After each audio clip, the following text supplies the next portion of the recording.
kader midir ulan bize hatayı yaptıran, yoksa biz miyiz her hatada kaderi suçlayan?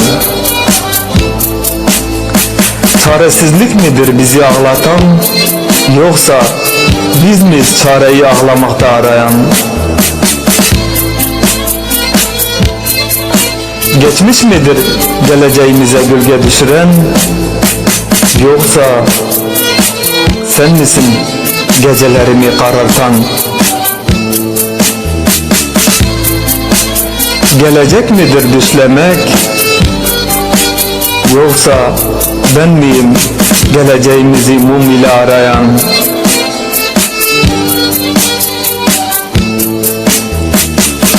Aşk mıdır acaba efsane olan, yoksa sen misin beni bu hallere sokan?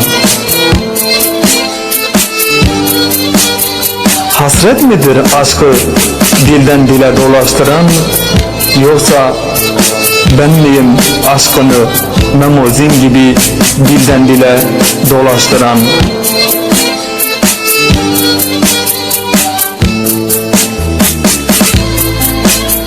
Mutluluk mudur seni benden alan, yoksa sen misin mutluluğu parayla arayan? Ben miyim seni böyle yücelten, yoksa sen misin harbiden beni ayakta durduran?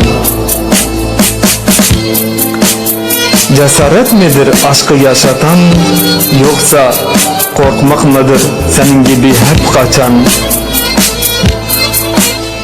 Allah'a veba mıdır beni bu hallere koyman?